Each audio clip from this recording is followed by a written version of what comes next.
You have now arrived at Stadium and Gale. Snap, the kick, it's been blocked again! Oh my! It's been blocked again! He's going to heave one deep down the field. It's going to be to the goal line. It's going to be gone! It's a touchdown! And the Gators have won the game! Tyreek Cleveland! Oh my! I can't believe what I just saw! Dropping back to throw, pops and fires the ball over the middle. It's Dory! It's Dory! Got a touchdown! Dory's got a touchdown! Oh my! Dory's got a touchdown! Hands it off to Harvin. He comes back. Say goodbye. Ahmad Black, in his final game as a Gator, takes it all the way home and sends Urban out a winner. You have now arrived at Stadium and Gale.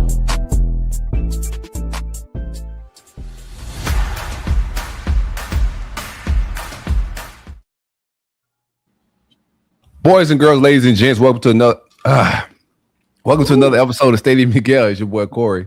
It's Dan. Delatorre. And your boy Jay Scott 25, baby. What it do, y'all boys? What up, 2-5 on the run from the cartels? They can't catch him. He was stuck in Mexico and went, whoop, gone. Hey, man, I'm glad to be back, man. I was definitely scared for my life, and that's Free 2-5, man. what Mexico is not a place for me, man. But to each his own who likes it, and go do your thing. But they will never be seeing 2-5 again. I could assure you that one. We call that I'm supposed to be in Mexico in 5 weeks. Sounds bad. Challenge. You're safe, bro. Big Yeah, T ain't gonna yeah. let nobody touch Americans, bro. You good, man. Yeah. We got close safe, when bro. Jordan was there, though. We got Yeah, close. yeah. No, I think Jordan's is a secret spy. Yeah, he's working for the government. Got a beanie on in West Palm Beach. Anything is possible. CIA. Hey, we had a little cold front 2 days ago. So Jordan, were you like locked in or locked down? Yeah. No, man, not really. So actually, when I found out the news, I was actually headed to like an island doing like a little excursion for the day. So I started panicking for real because I'm like, yo, what if they're like giving us alerts at the hotel? Like, like what's going on, man? Like, we're tripping for real. I'm trying to get back. We're literally headed out there. I'm telling the driver, like, man, I'm trying to go back now. I know what do you plan to do? We got to stay here for like 4 more hours, I think, because we like stopped off and snorkeled and then you continue to the island. So he was like, no, man, I can't go back for gas. You'll be okay. And like I told them, obviously, I guess they knew, but they just don't care, right? Of course they don't. So we stayed there for a little while, then we came back, and everything was pretty much normal, man, which was kind of weird and awkward. And then maybe like an hour or two once we was at our room, we got a notification that our flight got canceled. So I'm like, wow, the fact that our flight is canceled, now we got to extend another day. So let me go downstairs and, let's try to see what that looks like price-wise and that and such. And I bring it up to the lady again. I'm like, hey, our flight got canceled. It said the weather, honestly, but I'm spazzing. I'm lying. I'm like, I don't know nothing about no weather. I said other flights are coming in and out. I don't know anything about a weather fan, but I heard there's some stuff going on why the flight is canceled. Like, is there any way that we can work out something price-wise? Like, what's the safety on this? Like, you want to put me in another hotel? Like, I'm a good customer. I've been here since Thursday. I ain't in the president's suite, but I got your best package here. I mean, come on, treat me like a player. That's all I was asking. So they ended up kind of looking out for us. They act like they prorated some, but they gave us a pretty decent deal for the extra night or two. And then we ended up getting on like a Spirit flight back and just flew into Orlando and then drove back here. But it was hectic, man. I mean, everybody was pretty much calm, though, for the most part. But I don't know. Too sketchy for me. I don't know. I can't do that again. Yeah. Yeah, that's creepy as hell, man. You're in a unique situation as a husband there who didn't want to go on the trip. And then it plays out exactly as you said. What is the level? What's the level of gloating? How far do you push it to be like, hey, babe, we did that trip that you wanted. And we killed the cartel, and now the cartel is coming for us. Maybe this is Maybe this is not the Jordan maybe personally killed the cartel. Jordan's like, maybe Jamaica was dope. Like I wanted us to go. Maybe we should just go to Jamaica. Yeah, I'm definitely picking the next one. If you guys want to end up like me, then you can go down that route, Jordan. Other than that, it sounds like Jordan. Yeah, I was pretty quiet for the most part. I ain't rubbed nothing in. I think she knew. Oh, women don't care about being wrong, man. Like they don't care. They will remember the time you were wrong 7 years ago. Yeah, oh, really? You're mad about this right now? Remember what you did back in 2019? No. Yeah. He's gonna gaslight you as soon as you bring up, hey, we shouldn't have came here. Oh, that's what you're thinking right now? Like he's gonna exactly. Yeah. You're getting a whole other world of trouble. Yeah, man. You just gotta let it ride. Well, she know what it is. What's what they say? What's understood doesn't need to be said or something like that. Yeah. There you go. Shit. Bring it up next time y'all booking the next vacation. You got to bring it up, man. I don't think you'll be going back to Mexico anytime soon. How's everybody's weekend? It was good. Went to the St. Pete Grand Prix. You know, I've lived here 12 and a half years. It was my first time ever going. So that was a ton of fun. We were in the infield. I'm not a huge race car fan. I mean, I get why people like it. IndyCar, F1, NASCAR, all of that. Just never really grew up with it. But it was awesome. It was a little warm, but other than that, it was electric. And it was, watching cars go 170, 180 miles an hour through downtown St. Pete every minute per 100 laps is just really cool to watch and see. Probably, I don't know, 20, 30, 40,000 people that were out there. But it was an electric time. We had a really good time. I drank some wine last night, but other than that, just a relatively low key. Still house shopping a little bit, so still trying to be an adult and grown up and do all that. So got to get out of the high rise. Thought it'd be easier said than done. We're on month 5 now. Yeah, it's a stressful one. You're muted, Nick. Shout out to Nick. People are not coming off the prices, but there are more sellers than buyers right now. No, they're coming off prices. It's just, the listeners don't care. But we did accidentally walk into a wrong open house, though, and that budget was about double what I'm looking for. Fell in love. So if any of our sponsors want to up the bag a little bit, that would be helpful. But yeah, that was a mistake because then you're like, yeah, this is it.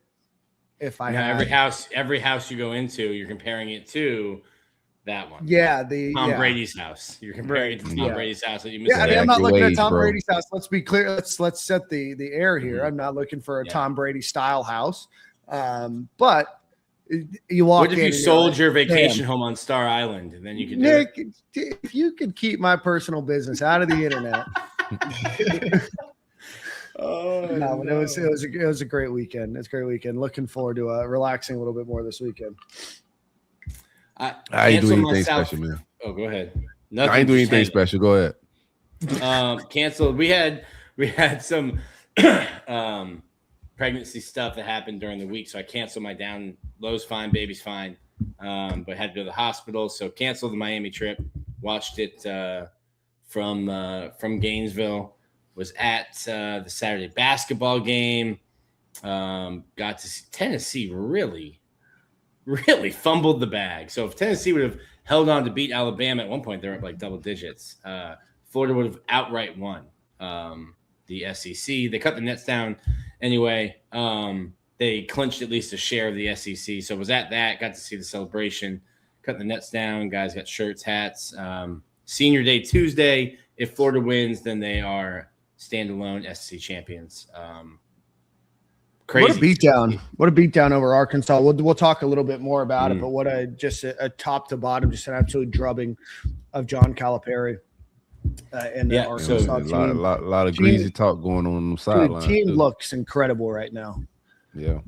Yeah, the 3-point shooting keeps getting better each month. I just saw like the numbers month by month of the season.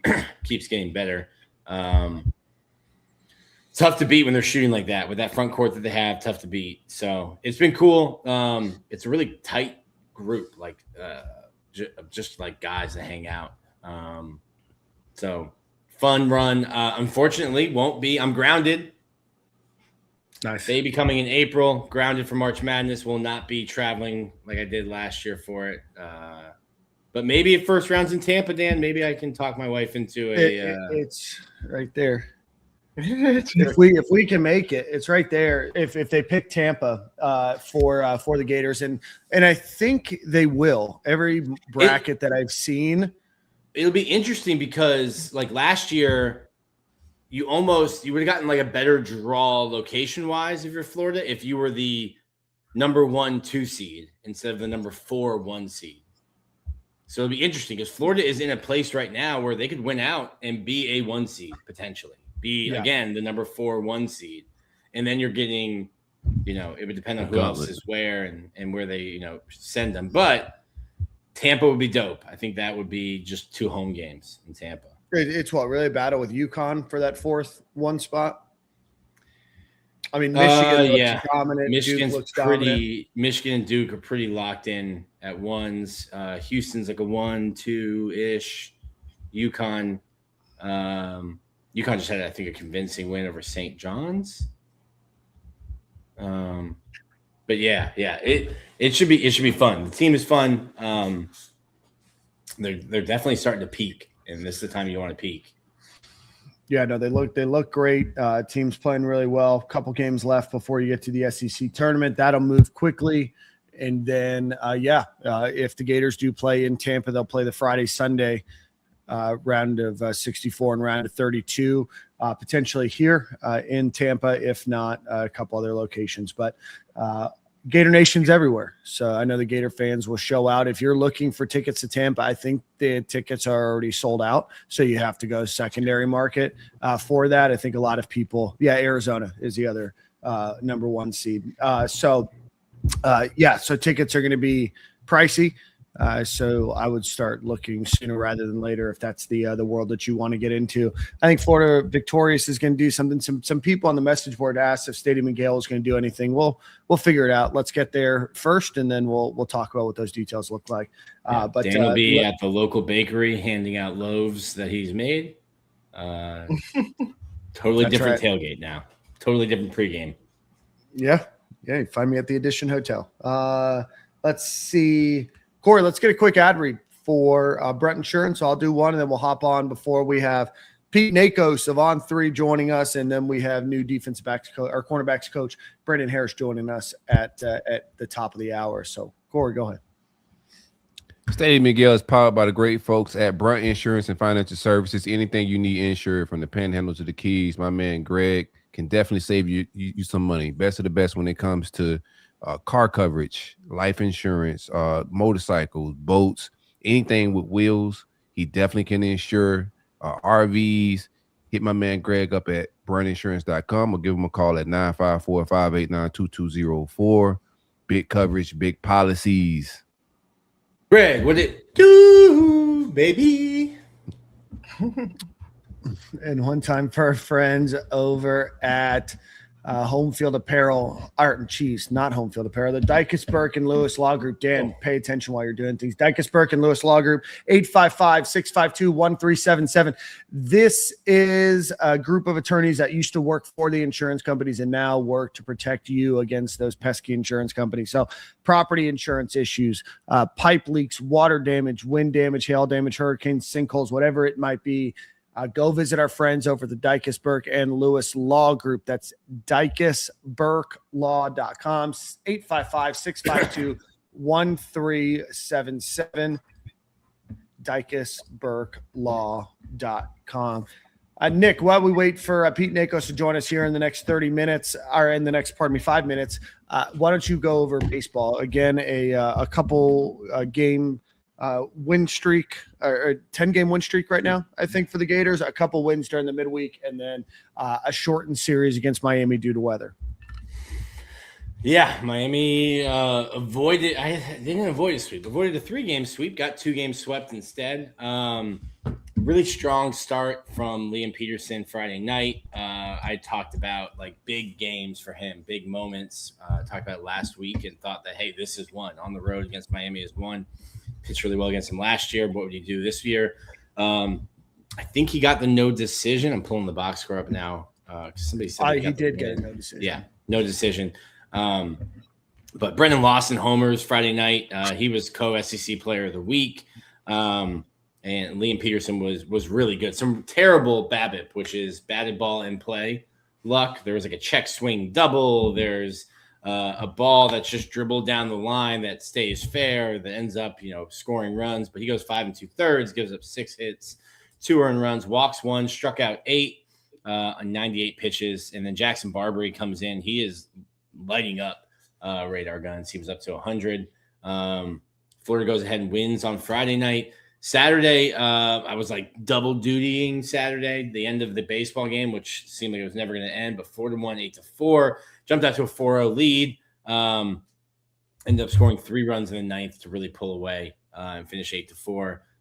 Brendan Lawson again, just really good. He's starting to look like, a lot of people have talked about him as a 1-1. But Saturday night, you get Ricky Reith comes in after Aiden King leaves with an injury, Ernesto Lugo control, and then Josh Rittenauer, who's a redshirt freshman, comes in, hit 102 on the gun. I don't know that he necessarily knows where the ball is going exactly every time, but an electric arm. Obviously throwing 102 miles an hour, an electric arm. Florida, I think, is up to number 9 in the country, and they will get FAU, FAMU, and then Holy Cross, I want to say. Yeah, High Point, same thing. Florida owns the longest winning streak in college baseball right now. Did I read that? I think I don't know that it's the longest winning streak. I think they have the longest series winning streak, something like that. They've won. I thought it was the longest winning streak this season, because I think there's a couple of undefeated teams that have played less games, so they've obviously got a better record in terms of not having a loss. But after losing the first game of the season, I've rattled off 10 in a row, 11 in a row. Yeah, but once you cancel the season after the opening day, all of this stuff is just for fun. So it doesn't really matter. But they've won 11 in a row, 11-1 record. And Miami, I think the biggest thing was that Miami was putting up for Miami, which is, in my opinion, one of the blue bloods of college baseball. I think they have 5 or 6 World Series. Miami's one of the blue bloods of college baseball, and they were putting up historic offensive numbers. And then you found out, okay, maybe they were just playing bad teams and taking advantage of playing bad teams, because they saw quality arms this week and didn't really do much with it. Scored 6 runs in 2 games. And really the 2 runs on Friday were some pretty lucky circumstances that led to them crossing the plate. Missed being down there. I hadn't missed a Florida-Miami baseball series in person since I started covering in 2013, but that's dad life. Kids will change your life. Yeah, huge win for the Gators. Look to rattle off a number of more wins over the next couple of weeks. SEC play will start at the end of the month, Nick? Middle of the month? Yeah, you get High Point this weekend, and that is the last non-SEC weekend. So this weekend you get 5 games: FAU, Florida A&M, High Point. And then a week from tomorrow, if you're listening to this on Tuesday, a week from today, is Florida State at Condren Family Ballpark. And then South Carolina comes to open the SEC slate March 13th. That's crazy. Awesome. Well, with that, we are going to do one brief ad read, and then we've got our friend Pete Nakos from On3 joining us. If you're listening to the show and you want a really cool cup, this is the Stadium and Gale one that we have. All the boys have them.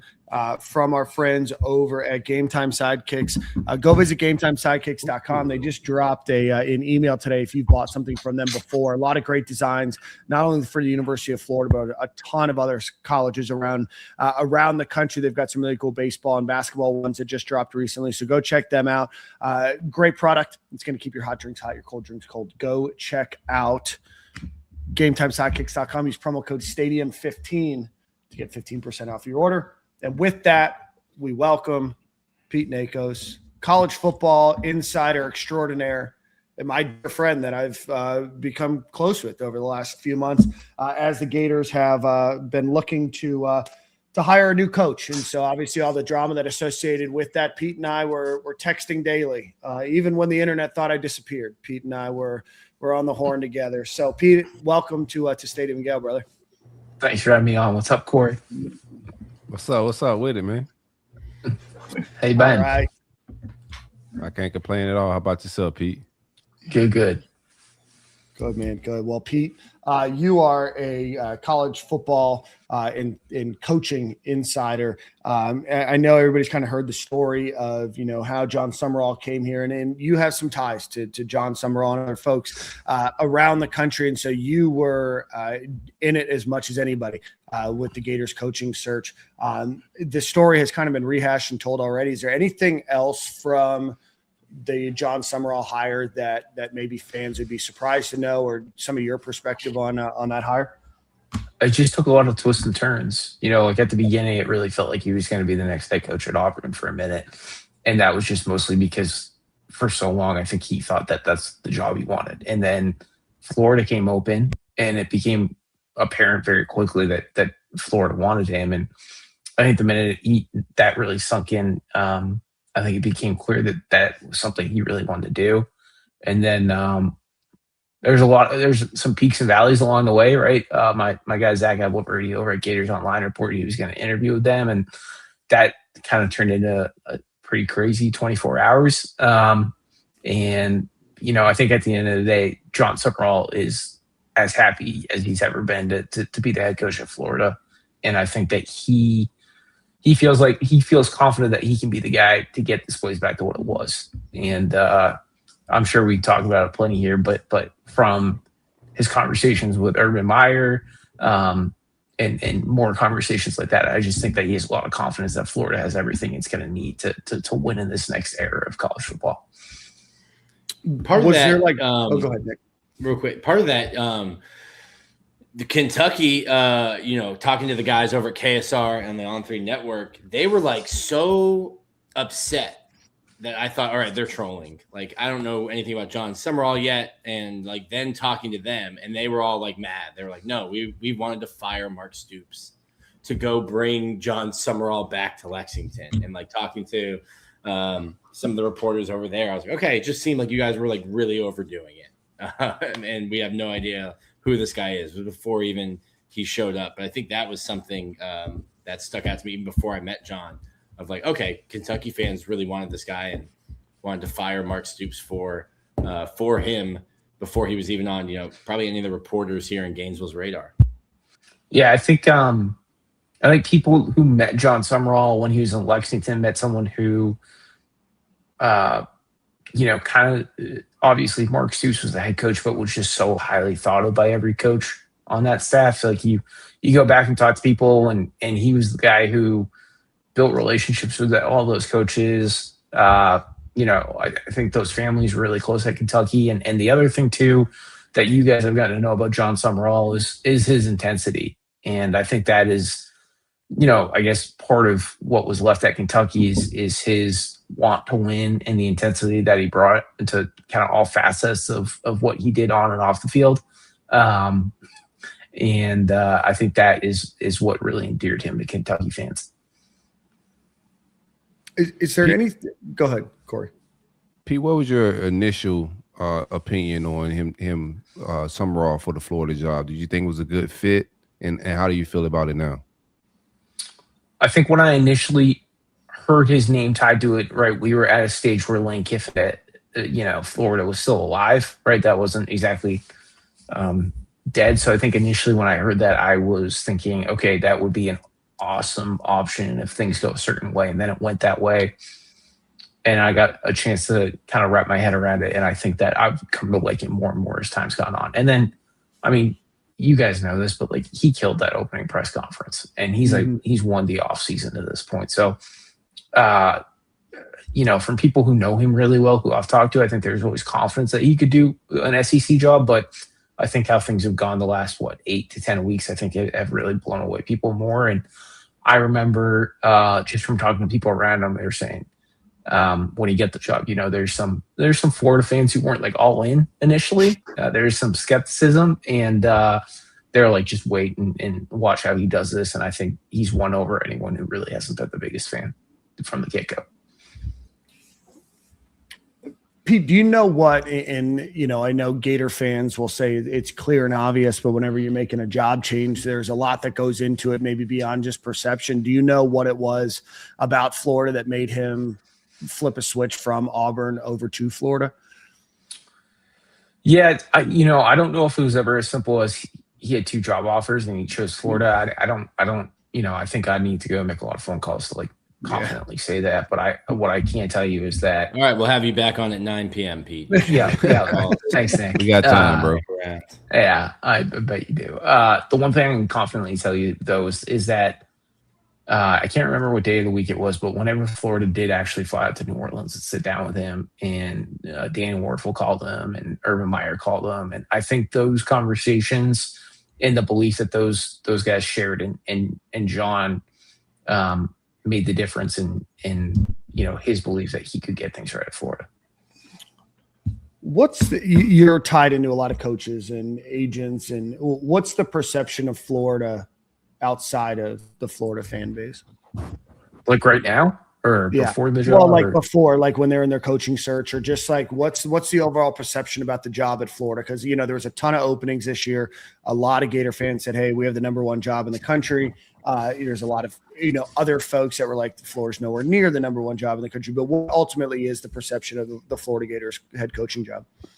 I mean, the perception of the job when I opened was, hey, it's going to be one of the top jobs that opens. And then obviously things, LSU opens and Kentucky opens. And I'm not comparing Florida and Kentucky, and that's not a shot at anyone. My point is, I think a lot of different things opened that changed some things. But I think that the continuous belief was that Florida had the resources necessary to compete and to make team playoff and win in the transfer portal and things like that.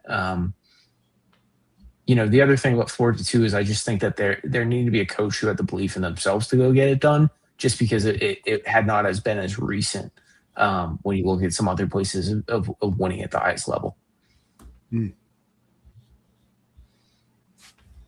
What? Talk to us a little bit about John Summerall and what you think the first couple months have been. They attacked the portal with a lot more effort, it seems like, than the previous staff. And obviously you have a lot of turnover. I think the Gators have 56 new players on their team. They were able to secure what a lot of fans considered were their top 5 returning players. Some might argue if that's, might interchange 1 or 2.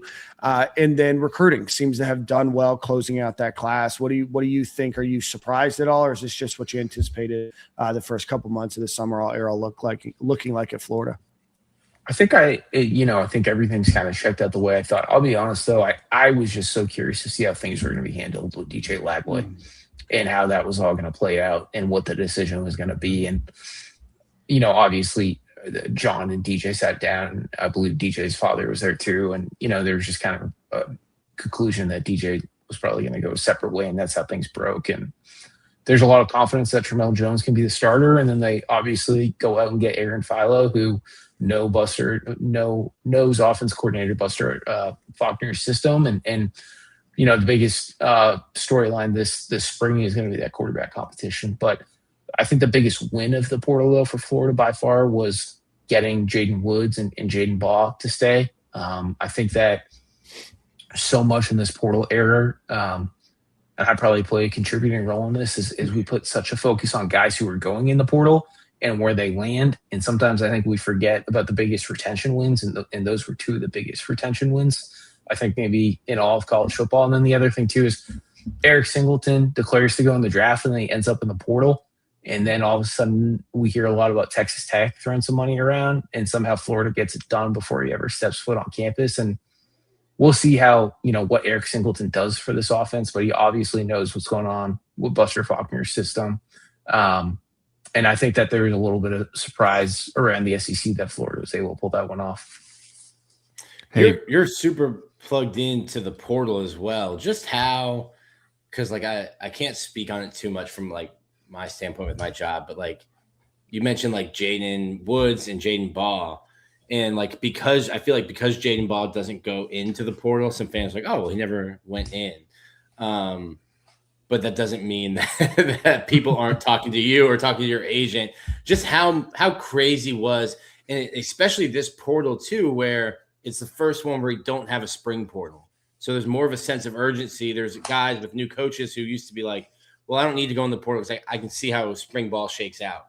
How wild was this portal season, just in the grand scheme, and how you've seen the last couple play out? Yeah. So, I think when you look at Jaden Boss specifically, you look at a running back who, if he had gone in, probably would have been a top 5 player in the portal. It would probably have been paid like anywhere between $2 to $3 million, I'd say off the top of my head, and probably had suitors from across the entire country, if not the top 10 of every program in the sport. So you also think about all the time between, when Billy Napier's fired to when John Summerall's hired to when the portal actually opens to when the portal closes. And, I think you're looking at like a 6 to 8 week span. And for Florida to hold on to him, I mean, it's a lot of bumps along the way. And I know John Summerall's kind of come out and given the story, but he laid his father down to rest, and then he like immediately hopped on a plane with the entire family and convinced Jaden Baugh to stay at Florida. And that's kind of how, those conversations started. So it's a wild story about how they held on to him. And literally like every top 10, 15 program in the country was showing interest, I'd say. What was Go ahead, Jordan. Oh, I was going to ask, how do you feel about just the transfer portal in general, and like how influential do you think Twitter is today? I look on Twitter and I see a lot of guys, some small school, he literally has posted his highlight tape maybe about 5 or 6 times, and like I've officially entered the transfer portal, maybe screenshotted his little email of him entering the portal and stuff. I just want to know how much of an impact does Twitter make? I know you obviously do a lot of like articles and stuff as well. You primarily don't work on Twitter, but obviously Twitter is a big face for On3, and that's where a lot of people see you guys. So I just want to know how big of an influence do you think it really has on the recruitment of the transfer portal and everything that goes into it? I think, on the back end, like so many guys go in the portal that I think that Twitter leads to some programs probably seeing some guys go in the portal, which is crazy to say, but I think that's reality because there's only so many people behind the program trying to work it and get guys in. I think Twitter has probably definitely impacted the volume of guys going in. Probably because you hear the success stories and you hear of all there's probably like 20 guys in every portal class who make it a certain amount of money, like life-changing money for their family. So yeah, I'm sure there's probably some kids out there who see that on Twitter and be like, I can go do that. Now, that might not be reality. They might be hearing a story from their agents that might not exactly be the case, but yeah, I'm sure Twitter has played a role. But yeah, I definitely don't work for Twitter either. That's like I have fans being like, but Dan and Nick know this, but it's like I work for On3 and I'm extremely grateful for all the opportunities, and we have to sell subscriptions so I can like put food on the table and work and do my job. And people are like so frustrated that, God forbid, that we try to sell $19.99 for a year's subscription. Hey Grok, what does this say? Hey Grok. Yeah. Oh my God. Grok, is this true? Yeah. That's the worst. That's the worst one. Like, you really believe it? Yeah, like this hard. Yeah. Who is your biggest ops, Grok or No 3? Yes. No comment. No comment. Yeah. I don't know, Corey. You might be like top 15 people on here days, but it's your time. You're on the show. Is Corey one of your ops? I don't know. Me and Corey have gone at it a little bit. It's all good though. It's all good. He's called me out on fair stuff. That's fair. I got man. That's for sure. I just I like to provide balance to the timeline, I would say, right? I would agree with that. I think Corey's biggest op might be that he has so many fans of other fan bases that if he quote tweets something negative against a different fan base and they hadn't seen it yet, now they've seen it and now they will be attacking you. And it's just, he's just providing a service to Gator fans. Oh, hey, look, Florida State's poor. Do you see this? Florida State tried to get a kid out of the portal with welfare stamps. Like, and then you've got. I retired from those days, Nick. That's the artist formerly known as Silk, man. Okay, Prince. What do you think? Do you think we have a legit quarterback battle here with Philo and Trammell? Like, what's your thoughts on that?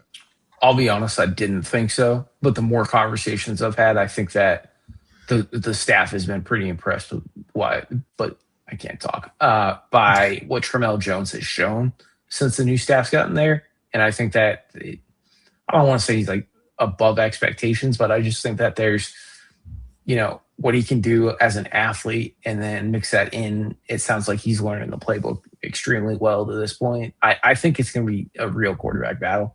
I think at the very least, they want Trammell Jones to push Aaron Philo to the point where he doesn't feel comfortable at times this spring. How it all shakes out, I'm not really sure about that one, though, just yet. I mean, do I think that Aaron Philo is the presumptive starter? Yes. Do I also, see a world where Trammell Jones beats him out? Yes. So I think it's real. I think we'll really know if it's real, though, by the end of the spring. That'd be interesting to me too, because we're very familiar with quarterback battles. I think the last time we didn't really have one was like Graham Mertz second year, and before that was like Kyle Trask in 2020. Other than that, it's a quarterback battle. Jordan played running back at Florida for 3 years and probably had 37 quarterbacks.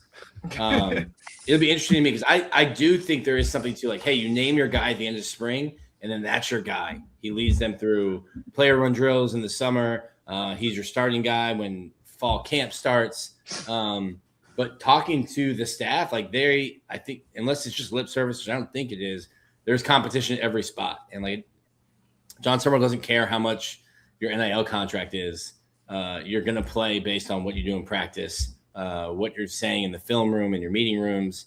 And those guys are going to play. So we'll see. I do think we've talked about it a bunch on our show that Philo has a leg up because he was in the system.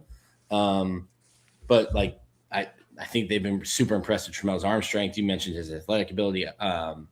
So yeah, that's something definitely a quarterback battle to watch. One thing I've heard too about Trammell, the one thing I've heard about Trammell too is that there's a want there to compete, which I think, obviously everyone's going to roll their eyes and say like, yeah, obviously, but I think that's something that really jumped off the minute the staff met him is that he wanted to be at Florida and he wants to compete. Now, and the portal's open, and there's only quarterbacks the position too that you go into the portal. You've got 3 wide receivers, 4 wide receivers on the field at a time. Running back can be by committee. You're playing multiple linebackers, multiple DBs. There's only one quarterback that plays, so you see so many quarterbacks go in the portal, and like a team would have offered Trammell Jones NIL money in a starting job. So I think it says something about his competitiveness that he stayed. Yeah. I like the kid, man. I hope and think that he'll get it done. Just off of talking to him, I think he's a pretty smart kid. I just don't know, man. I feel like, how do y'all feel about it? What do you think the best step is as far as like who you think you should start? Because you feel like Aaron follows that guy for you because he has a experience, kind of a win now situation. Because we have the talent to kind of win now.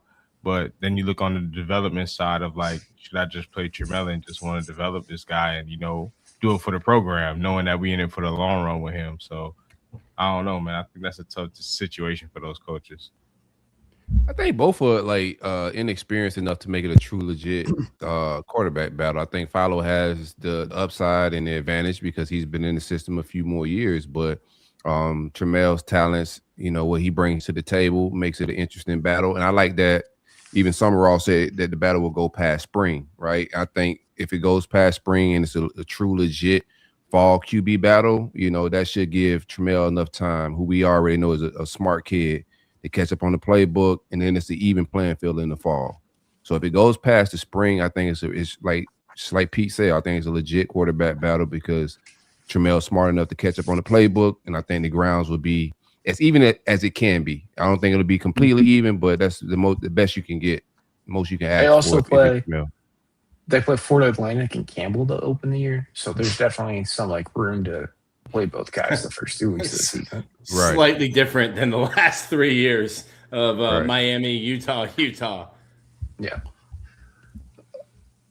Pete, I want to go back to Buster Faulkner because I think that was a name that everybody was kind of surprised. He was interviewing for Memphis, Southern Miss, which is his alma mater. How was Florida, able to get him away from those interviews and away from Georgia Tech, where there is a lot of comfort over to Florida?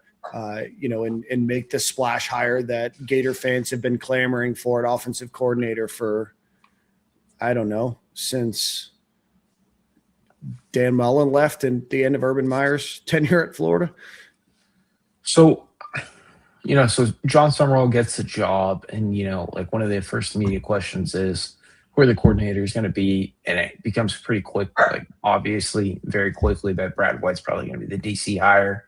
It's someone that he knows well from Kentucky. It's someone that he wants to bring to Florida. So like that was kind of how that worked itself out. But then you hear like Joey Halsey at Tennessee a little bit. You hear Buster Faulkner, and it kind of feels like, Summerall kind of pulled Buster out of his back pocket a little bit, just because, it kind of did come out of left field. Like, and not in terms of like, the news broke and no one saw it coming, but like in a 48-hour period, it went from like, okay, this is a name to like, okay, this is probably going to be the hire to the hire's done.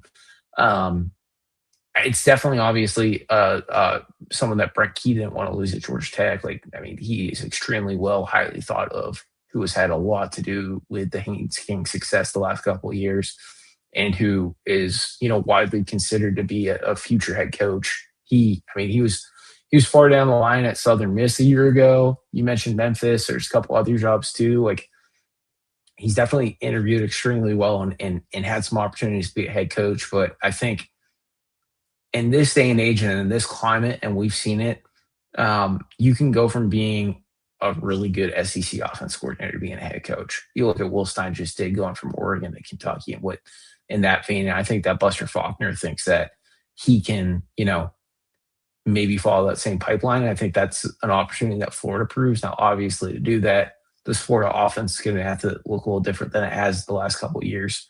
But there's some confidence that he can do it. And now he's got to figure out who his quarterback is. So that'll be interesting to follow.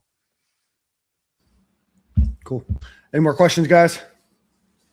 Last one, man. What do you think about just the trend of NIL, transfer portal, like, the future of it? I seen my man Josh Pate sat down with the head man in charge to talk about it a little bit, but what's your overall thoughts of, like, government-wise? Like, do we get some federal change? What's your opinion? So there's supposed to be a college sports roundtable on Friday in D.C. at the White House. There's obviously some other things going on across the world, so I don't know if that's going to happen or not. Hey, man, level of priorities here, man. Yeah, exactly. I think at the end of the day, though, the biggest things you're going to hear talked about in the next 2-3 years is going to be, does Congress step in? Is that really a realistic option? Are athletes going to, be classified as employees? So then you can actually have contracts and hold athletes to certain accountability measures that would be in their contract. Or are you going to see collective bargaining and make sure that athletes aren't employees, which is like, collective bargaining is what you get all across the, professional sports. And that is how, when you collect a bargain, then the athletes are agreeing to penalties if they violate rules, and schools are, agreeing to a set of rules that they can probably be fined or things like that. So all that said, though, in the meantime, it's kind of a mess. And you get a lot of schools doing whatever they want to do to win immediately. And you have some schools who are trying to follow by the rules because they're trying to craft the rules for the future. But then, I think the toughest thing right now about college football is you guys just saw Billy Napier get fired. Like, it's all about, what have you done for me lately? And the only way that you can win these days, or the way it feels like the only way you can win at the highest level, or at least be in the conversation, is to spend at an extremely high rate. Now, obviously, what Indiana just did and Kurt Signetti did, like, they didn't have the highest payroll in the sport. It was around $20 million. And I think a mix of that too, though, is just because of how experienced they were and like the amount of, veteran guys on that roster. So I think maybe that could be one path to winning. But the other path to winning that has obviously seemed to, work recently is spending a ton of money. So it's interesting. There's going to have to be some answers at some point. The last thing I'll say is it just doesn't feel like college football is at its final evolution, right? Like, this doesn't feel like the final product of college football right now. So how do we get there is probably the biggest question that every AD and coach are kind of thinking about behind the scenes right now. You think it's going to come from Congress before it comes from the NCAA or a conference? I wish I could tell you, Dan, because I think I'd make a lot of money off that bet, but I really don't know. Oh man. Well, Pete, it's always a pleasure. Everybody knows where to follow you, but just drop where everybody can follow you on Twitter and read your articles. You do fantastic work. Thanks so much for having me on. Yeah, I'm at On3, and just hit us up on on3.com. At On3 is our new X handle. That's a big one for us. No more On3 Sports, just On3. And then I'm at Pete Nakos. So thanks for having me on, guys. Have a great night. Awesome. All right, Thanks, Pete. Thanks, guys. All right. Corey, I didn't know you were. I didn't know Pete had you classified as ops. I think all the On 3 and 247 boys, man, I might be ops to all of them. Hey, by the way, he said what's up to you when he came in. That's Yeah, yeah. Nobody else. I see what type of time is going on right now. I know it when I see it now. Oh God. Nah, that's hilarious, man. Shout out to Pete, man. Pete good at what he does, man. I'm good at what I do as well. Yes. You guys are both good in your very respective and also very different lanes. Jordan walked by his wife in Cancun, goes, "What's up? You enjoying this vacation?" There was that same tone. "What's up, Corey?" Right? It's like, what is going on? I peeped it up through all, then it came to light. I'm like, oh, okay. Sometimes people think I have like a personal beef with them because I just you just on that trolling. Yes, man. Well, I tried to give it out there. I was like, sometimes he just quote tweets you, and he's got other fan bases that maybe haven't seen your tweet, and now they're angry. I tried to give you an out. He was working on the spin. Pete gets it. I'm pretty sure Berg put them on my game a little bit too. Like they got some in-house information. That's They have somebody that knows you quite well over there. Let them know, hey, this is all jokes, shenanigans, man. But we appreciate Pete. I know that he's a busy guy. Before we get our next one on, can you, anyone here, Dan probably, T.I. came out with some songs that made I was like, this is early 2000s. T.I., what's up? T.I. going crazy. I didn't know it was a diss track. Why is he dissing 50? Did 50 say something about Tip? It's a long story, man. It's about his wife. Classic. Yeah. Damn right. The whole family dissing now. It's like, the Jackson 5 got together and went in the studio, man. We're back to beefing. Back to beef. Yeah, I just like the dope tracks, bro. Like T.I. in shape. Like he sound like 25-year-old Tip, man. So I love the music. We're not gonna get any music from 50 Cent. That's just what it is. No, 50 Cent is a billionaire, and T.I. has been keeping his career alive by doing stand-up comedy recently. I'm a huge T.I. fan. You guys doing stand-up? I almost went and saw him. He was at Ybor a couple years ago. Bad. He's a stand-up comic. I think he's back. I think he's back in the studio though.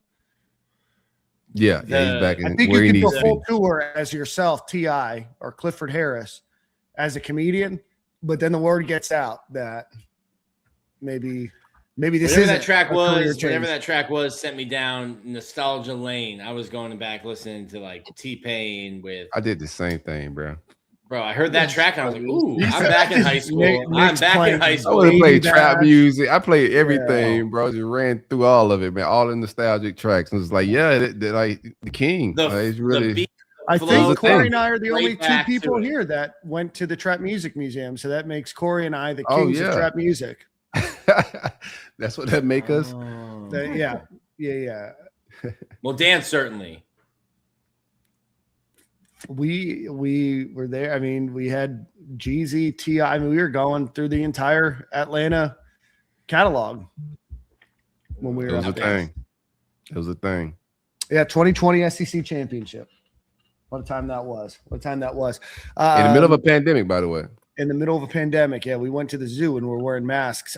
With that, our next guest, Brandon Harris, is joined. So we're just going to do one quick ad read for our friends over at Home Field Apparel. Go visit homefieldapparel.com. Use promo code Stadium and Gale, all one word. We'll get you 20% off of your order. Again, that's homefieldapparel.com. 6 pages of Florida Gators T-shirts, and they have jackets and quarter zips and all sorts of stuff. They release stuff throughout the entire year. Go check them out if you haven't recently. They're leaning into baseball, a little bit of basketball. Homefieldapparel.com, promo code Stadium and Gale at checkout. And with that, we welcome our friend Brandon Harris, new cornerbacks coach for the University of Florida. Welcome, Brandon Harris, to Stadium and Gale. What's going on, guys? Can y'all hear me Yeah, we pretty got decent? you, brother. Hear Yeah, you. sure. Okay, I'm excited, man. Thank y'all for having me. I'm just getting set up in a new spot. So this is my first real test on my internet. So I'm about to see how I hold up. It looks solid, man. I love it. I was Brandon. wondering if you would still be at the office, but it's first day of spring camp tomorrow. Figured like let's get a night's sleep in the new spot before bright and early, yelling at my guys on the grass. It's like the day before the first day of school. You done rehearsed it so many days prior to us. That's actually the one day you get to go home a little bit early. We've been waiting on this day for like 2.5, 3 months, so we better not screw this one up. And we always start the story with every guest that we have on that's a coach, a player. Want to talk a little bit about you and kind of your origin story. You were the Florida Gatorade Player of the Year, and then you played for the Ops. You played for the University of Miami, had a great career there. You head off to the NFL, and then you get into coaching. Touch us a little bit about kind of your story, and then ultimately getting into coaching. Then we'll kind of track you through the coaching ranks that you did after. Oh yeah, just real quick. I obviously grew up in Miami, played at Booker T. Washington High School, and then went on and played at University of Miami.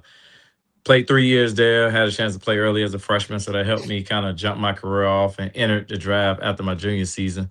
Ended up playing 6 years in the league. I drafted to Houston in the second round. Spent a couple of years there. Then went to Tennessee with the Titans. Then did a training camp with the Dolphins, man, and that was kind of like a childhood dream come true. Just to be there for camp and playing preseason games, it was like the best time ever. Then I played a year in Canada, played in the CFL before I knew I wanted to shut it down. And after that, I got right into coaching. I started off at the high school level, man. I coached for my dad, who was a high school coach in Miami, coached for him, and then got my first shot in college coaching as a GA at FIU. It's crazy because I've actually, in some form or fashion, I've worked at just about every school in Florida, Right. and it's kind of crazy when I think about it, to be honest with you. What do you call dad when you're on the staff? Ice, dad, coach. No, he coached. He been coached since the time I got in high school. When I got in high school and I started going to school and playing for him, I said, hey, he told you straight up, hey, everybody know I'm your dad and all that, but when you get in school, man, I'm coach. You're gonna be the one to everybody else, and it's stuck. Even now to this day when I call him on the phone, what's up, coach? You good? And then you and I talked about this a little bit. The start of your coaching career, you get your break in with dad back at your alma mater, but people might think like, hey, it's easier because his dad's a legendary coach down there. But you mentioned to me, like, there's almost like a stigma as a former player. And what are some of those challenges being a former player, breaking into coaching that you faced? It's hard, and being real, man. A lot of times people that have played, especially ones that have played at a high college level and had a chance to go play pro ball, a lot of times you don't really want to start at the beginning. They don't really understand. It's a different skill set between being a coach and being a real good player. A lot of times the groundwork that you have to put in coaching, a lot of people don't want to do it. So I can get why some people may be hesitant to hire former players, especially guys that probably played, played at a high level in college and in the pros, because I've seen some incidences where guys would just assume, like, since I was a player and this is how I did things, and when they got into coaching, they ain't realized that everybody ain't you.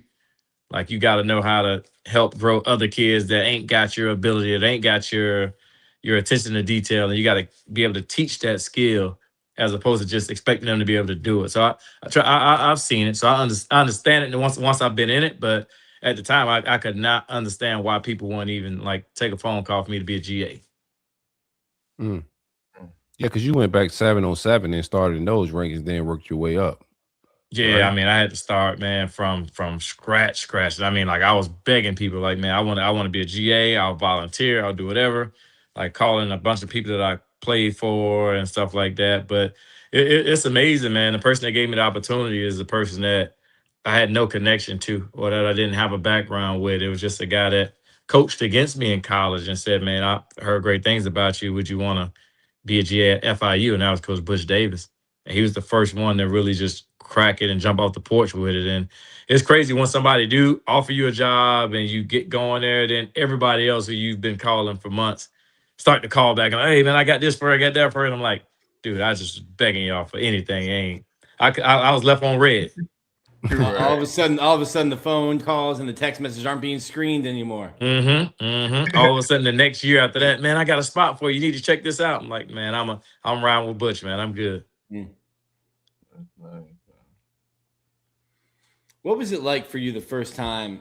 Obviously, a Miami Hurricane played there. First time putting on FSU colors, putting on Florida colors. What has that been like? Just looking in the mirror. I remember Randy Shannon when he came and he was the DC here. And I asked him, and he was like, "Never thought I'd be wearing these colors, but it's all right now." It's crazy because, to be honest with you, like being a Miami guy at the time, like going to Florida State, because I went to Florida State after I was at FIU. Going to Florida State, that was hard. That was a hard transition, putting that one on. You know what I mean? And once I got over that hurdle, but when this opportunity came, like I was in a rush to like hurry up and give me all you can give me, and hurry up and give me the most you can give me. Like I ain't think twice about this one. This one just felt you were trying different. to put Florida State on twice, huh? No, I ain't gonna say that. I ain't gonna do them like that. I ain't gonna do them like that. I ain't gonna do them like that. It's just it lined up. It lined up better for me and the fam right now. It did. It lined up. You make a U-turn on I-10? Nah, it's crazy because I was actually in Orlando when it happened. Okay. So I went. Yeah, it's actually because I went to visit. I went to check it out, and it was great, man. Like I was all locked in. Man, my wife was good. You know, my brother's there, so we all. My sister-in-law, my wife, they talking about getting cribs next to each other and all that stuff. So they sent me home for a long weekend to kind of get stuff together and kind of work through some stuff. And man, that long weekend, I just never ended up going back. The longest weekend in Tallahassee history. End up just staying in Orlando and just going up to Gainesville the next couple of days. Yeah, I'm about to say, I know your family obviously had a lot of ties in it. I ended up playing with your brother, of course, and I played coached. Your dad coached against me at Booker T. I don't know if he was there or not, but just the swagger and the tradition, man, of just Miami football and swag. I feel like I love one that you gonna be bringing that to the Gators with stuff. Like, how do you instill that into your players in this time and year? Do you even want to instill that in them? Like, how's your approach with that kind of Florida swag and stuff like that?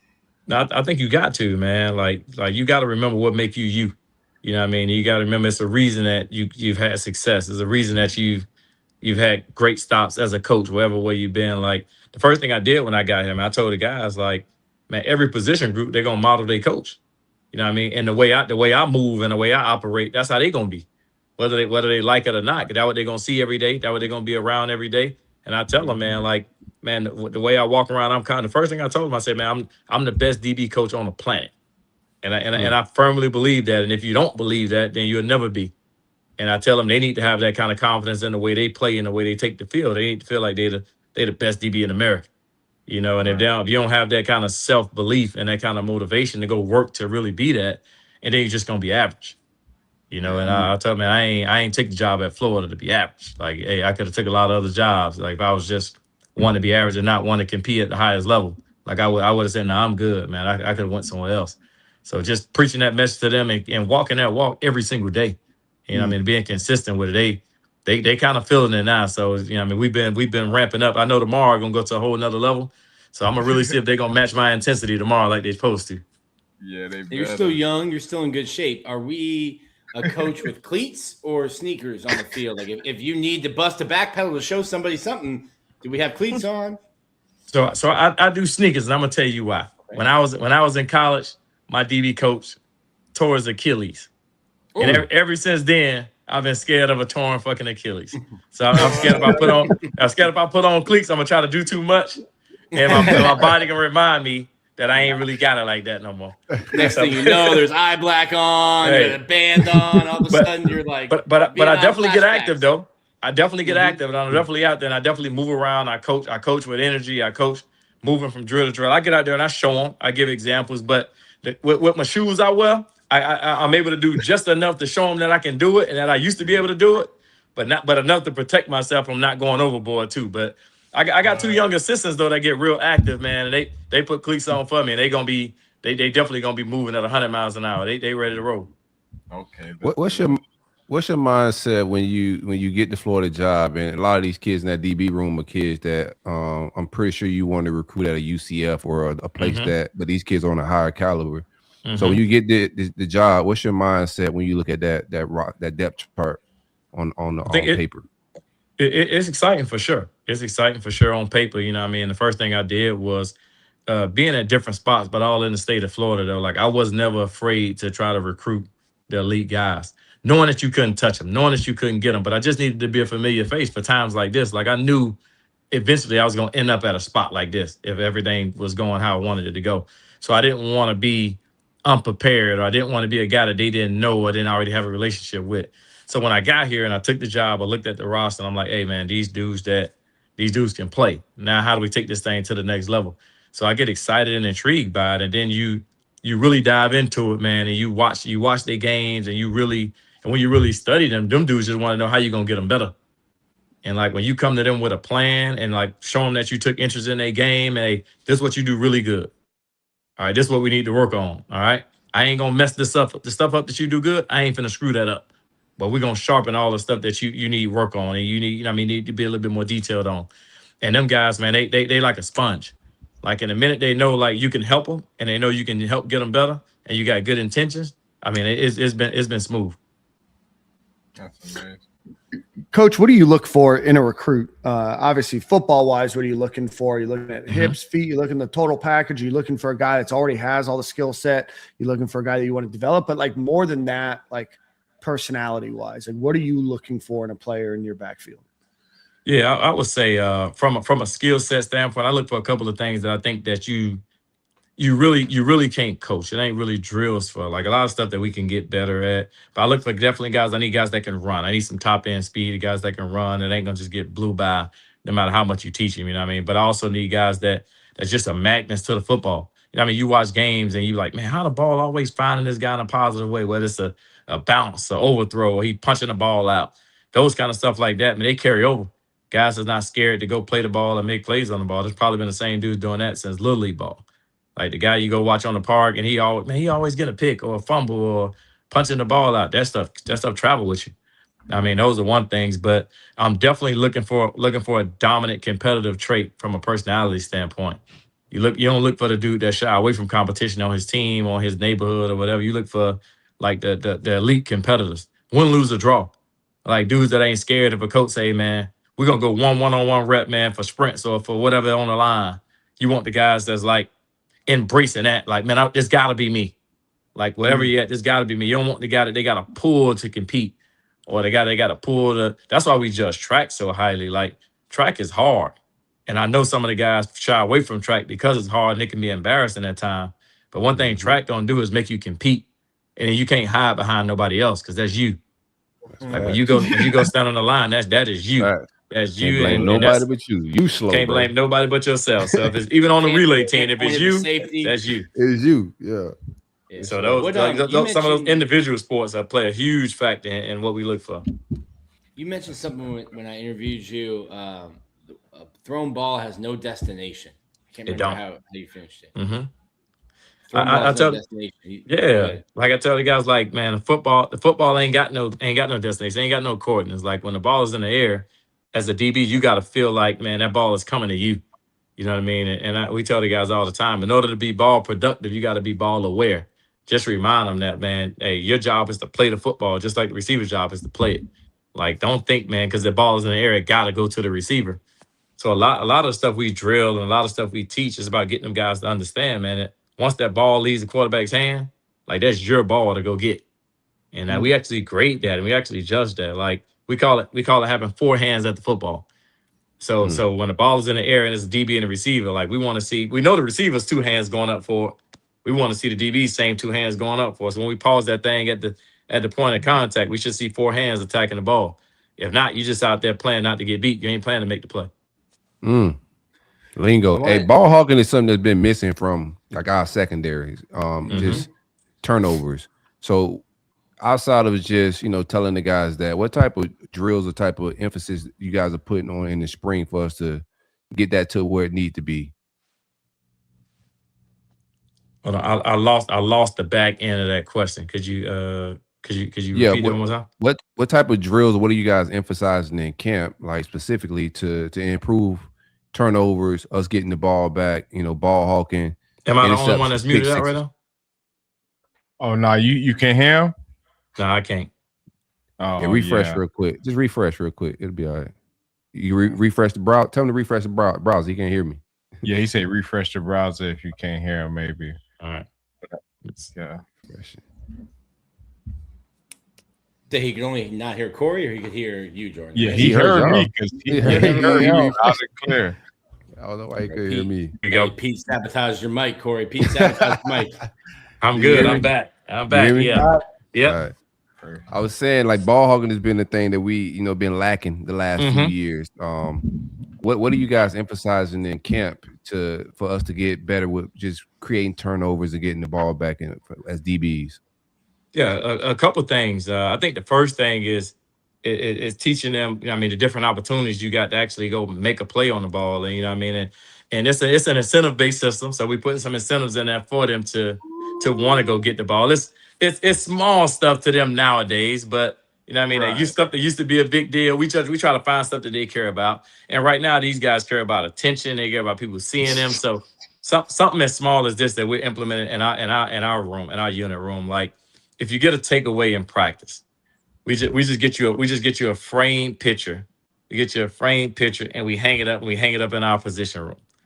All right. So every takeaway you get or you create, we'll frame you a nice picture, hang it up in the position room, and when all the recruits, all the families come through, they get a chance to ask, man, why such and such got 4 or 5 pictures up there on y'all wall? Well, that's every time you got a takeaway in practice.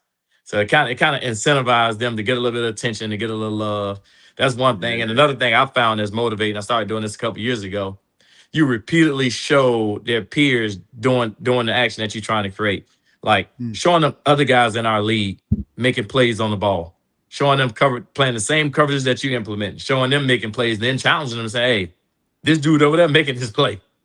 All right, if you ain't making it though. If he making it and you ain't making it, then it's gonna come a time where it's gonna be you and him competing for a job, whether that's at the next level or whether that's wherever one day. And like, hey, this thing is about producing. So just constantly showing them and constantly keeping them motivated with the drill work. We saying like, hey, I got to take this drill serious, coach, putting in, because I ain't gonna let this dude outdo me. That's over here at this spot or that spot. Because I know we all competing for our draft classes or whatever the case may be. So just giving them incentives, but also giving them some peer pressure and some peer motivation. Like, hey, it's a reason we're doing the drills we're doing. It didn't making everything competitive. And you're gonna get to really coach these guys, but I want to take it back a little bit further because the NCAA calendar is messed up. Tell me about your Disney cruise and how you were able to, kick back and relax, not worry about the job at all, and enjoy it with your family. Oh man, so that was great. So long story short, finishing the season at UCF last year, when we lose our last game and we don't go to a bowl game. My wife had already had it like planned where, all right, if we don't go to a bowl game, we're going to need to do something to just regroup. We're going to go on this Disney cruise and we'll be gone for 4 days or whatever. All right, cool. She ended up getting the cruise, booking it. And then come time, the week of the cruise, I get the Florida job. I'm like, dang, all right, babe, I'm probably ain't going to go. X, Y, Z, I'm out. I'm chilling. I'm out. So I go to Florida, I report. And at the time, our head coach, Coach Summerall, he's still in the playoffs. So he's not there.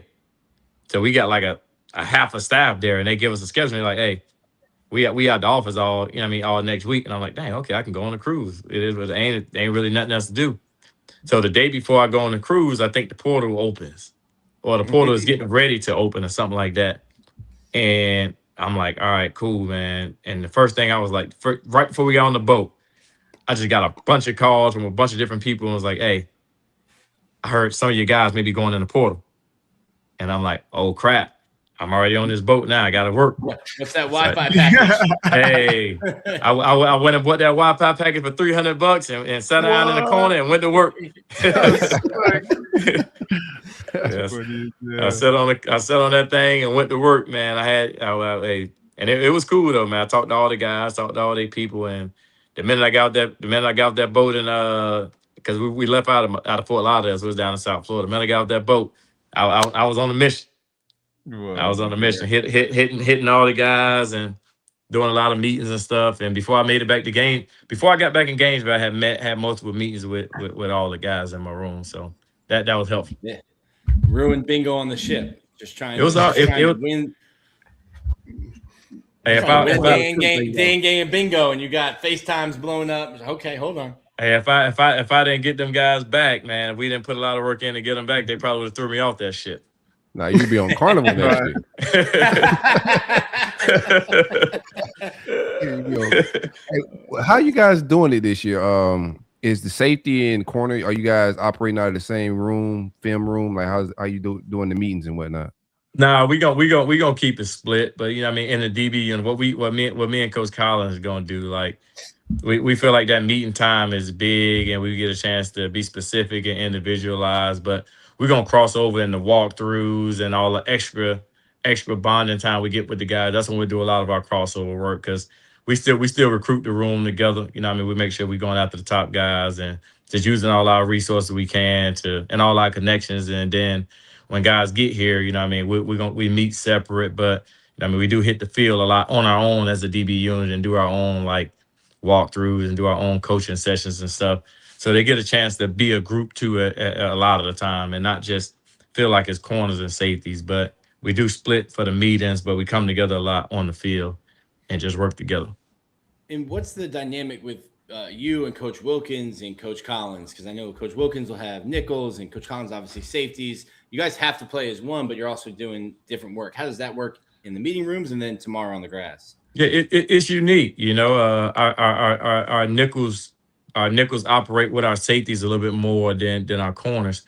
So Coach Wilkins and Coach Collins work directly together on a day-to-day basis. You know, and I work directly with Coach Jaron Moore, who came from Tulane, who's also a South Florida native, and also I got a student assistant, Coach Quincy Wilson, who also is a former Gator that played here. So we got a lot of knowledge in between those two rooms, and a lot of guys. That's why I say Quincy them got cleats on. I let them have the cleats. And we got way more than enough guys who can still get out there and get active. You know what I mean? They're doing a wonderful job of blending together and working. We all got different strengths and stuff, even from Coach Collins and Coach Wilkins. We all from different places, so we just use our different strengths to work together. Not to make you feel old, because I covered Quincy when he was in high school, but Jordan, younger than Quincy on that same university school team. I know that is pretty crazy. Trust me, I know. Quincy already made me feel old. He told me all the times when he was in middle school that his dad used to bring him to Miami to watch me practice. And I'm like, all right, dude, I got it. For real though, yeah. Quincy definitely, his dad definitely done groomed him up for that job right there. I know he definitely be. Not to say he know it all at this point. Obviously, he's still learning, but he got some stuff for you. I'm sure he helped you out a lot. He doing a phenomenal job, man. And what he's embracing now is the same thing we all had to embrace, like the role of a coach. Like all the stuff that people don't realize you got to put in, you got to go through. First, you got to learn how to be a babysitter first. That's a crazy thing. You got to learn how to be a babysitter when you're a coach. You got to babysit guys. You woke yet? You up? You ate breakfast? You did this? You got tape? He's like, Coach, I don't remember a coach having to do this for me. I'm like, hey, no, but I believe you. They did.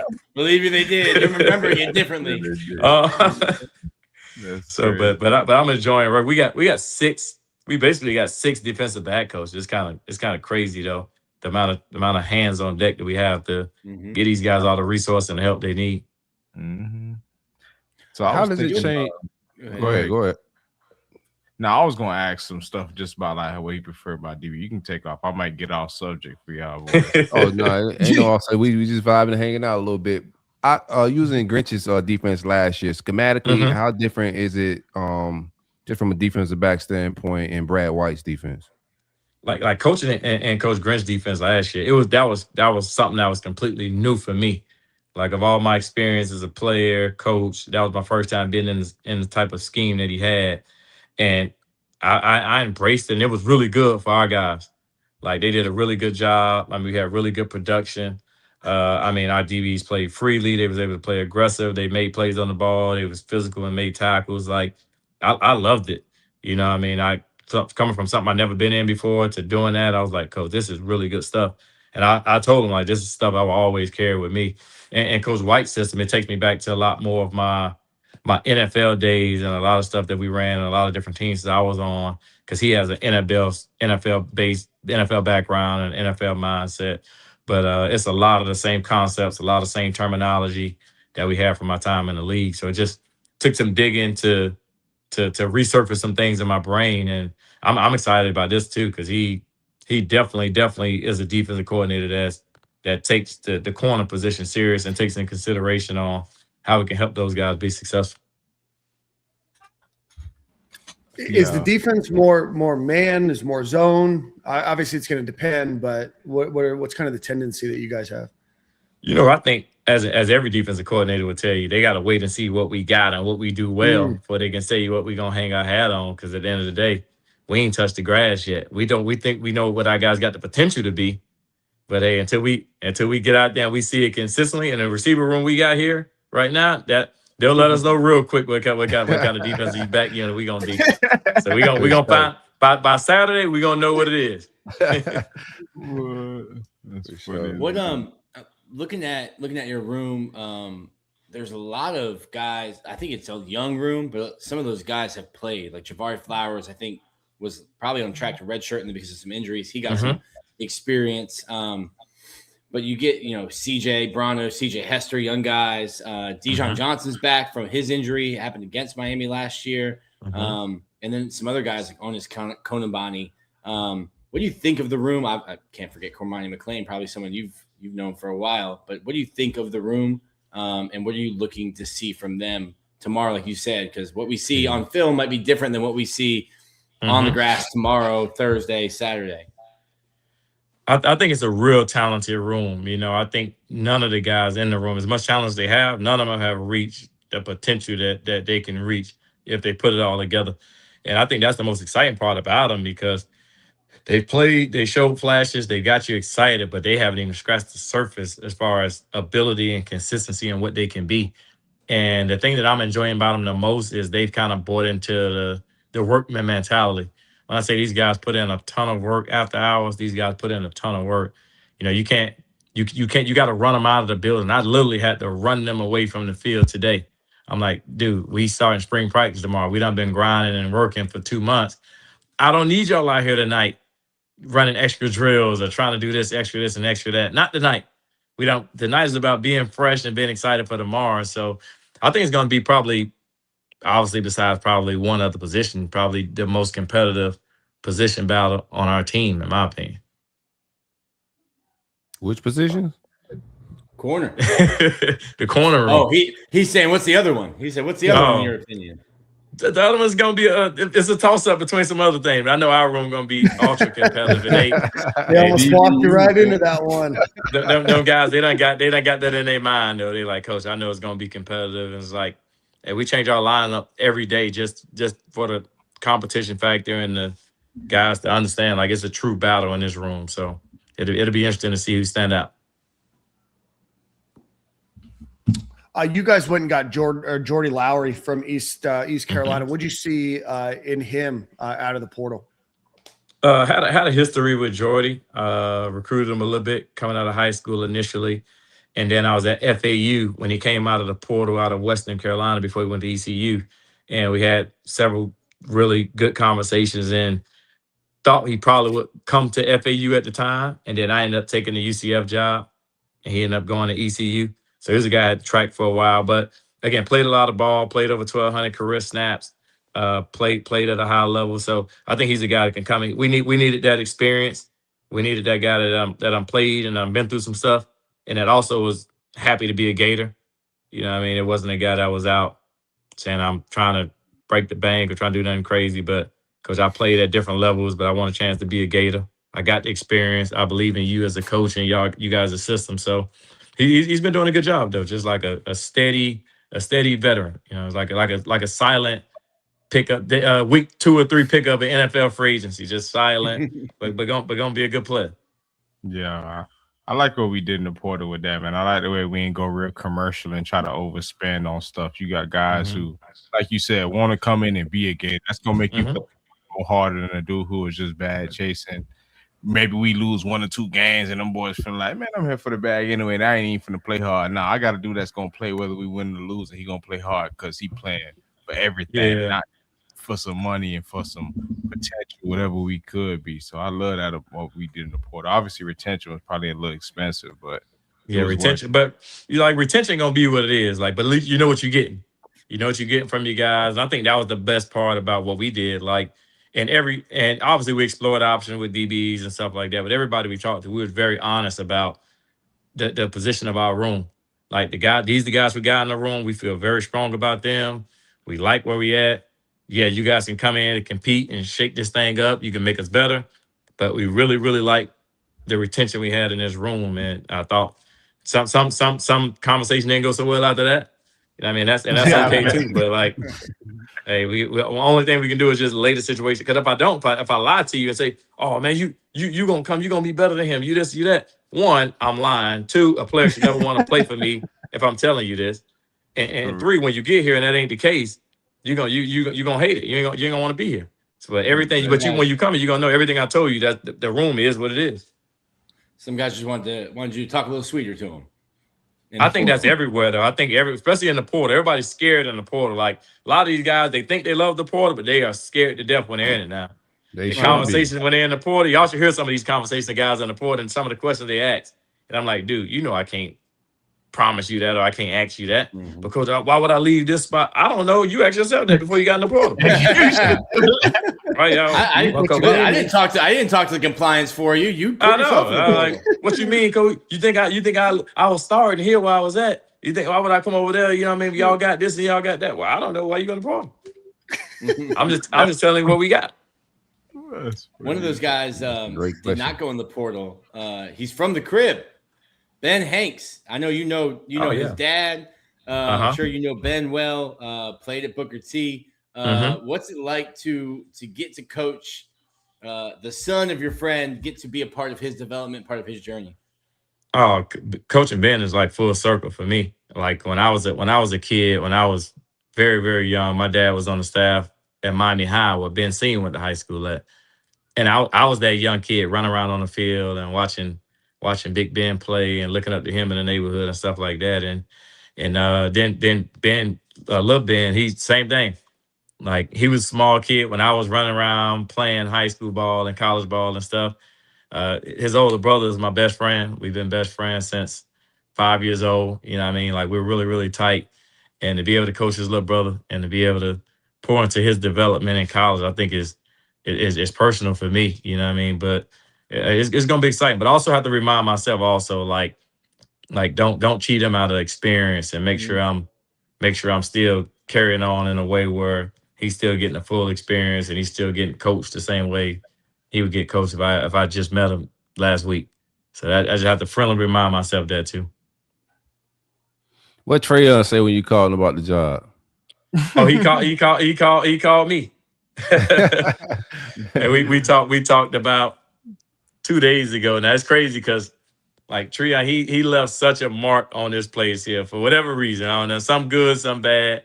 We all know he had a lot of ups and downs here, but super competitive, super big heart. I was about to say that boy was that boy. Nah, he super competitive, super big heart. He is the real. He's to me, and people hate me for saying this. They think I'm biased. I say he's the best high school football player in Dade County history. To me, me personally. And he's not many people have put together the resumes that he's put together. And I thought it was just because he was in my generation. I was like, bro, when it was high school ball, he was hooping in high school. It was absolutely electric. That book is looking like I don't know what. That's what I felt like that where Blur came from. I'm telling you, man, like the stuff that this dude was able to do and the stuff that he did, like it's still unmatched. But I get here, I called him because when I got here, everybody still comes to me like, "Oh, you're Treyon's brother." It's like, dude, you some type of celebrity around here or something, dog? Like, man, everybody looking at me like, hey, I'm just a side piece. And I called him. I was like, all right, man, you got to come to practice, man. You got to get up here. You got to come to practice. Everybody asked him about it. She's like, all right, I'll be up there. So it's pretty cool though, to be honest with you though. Like when you're the older sibling, but you're still in that shadow a little bit. That's pretty cool. That's dope. Yeah, I was gonna ask you just how you feel about just a DB situation. Like I look at DB like Christian Gonzalez in the league. He ain't the type that's to a lot of picks, but he gonna make sure that ball broken up every time when it comes to it. Versus like a ball hawk type of DB. I just want to see kind of which one you prefer. The ball hawk kind of guy who gonna gamble and go for the interception, just a more conservative DB who always just gonna get it out that pocket. Depend if Christian Gonzalez is the conservative one, I want him. Then I want whatever he is. Yeah, we can get some of them. I would love to have a couple of those on our roster. But that's just how I feel about him. When I watch him, I think I'd be like, "Yo, you don't never go for the pick. He looking in the basket every time just to knock it out." But I think I mean you're gonna in a room. We talk about putting together that room, right? And I always tell people you're gonna have a bunch of different toys, man, a bunch of different guys in that room with a bunch of different skill sets. And you're gonna have some gamblers. You're gonna have some guys that go jump something and go take a chance and go make a play and win you a game. But you also got to realize what's gonna come with that too is some of them gambles, they're gonna come out on the losing end on some of them gambles. So you gotta weigh it out. That's why you can't have a room full of them. I mean, you got one or two guys. You're like, hey, this guy gonna win us a couple of games because he gonna go get the ball. He gonna take a shot. But you can't have everybody doing it. Yeah, like everybody. You need some of them just consistent guys. Yeah, everybody. Can't be throwing dice. Then all of a sudden, you got too many sevens coming out. And I'm telling you. But that's all a part of putting the room though. When you're recruiting, you know that you're like, hey, this guy right here is a different maker. Now, 9 times out of 10, we're gonna be happy he did it. But it's gonna be that 1 or 2 times that you know it's gonna hurt us. Now we just got to make sure we teach that guy not to hurt us at crucial moments. Right. Like okay, early in game, first quarter, early down, you see something that happened and didn't play out. Cool. Hey, but it's fourth quarter. We need that stop, and this ain't the time for you to be sitting on a hitch route, and it's third and 10. I mean, this ain't the time. So just teaching guys and reeling them in. And that's one thing that guys get confused too. Like when you tell them, like, man, you try to get them to play discipline, try to get them to play with technique.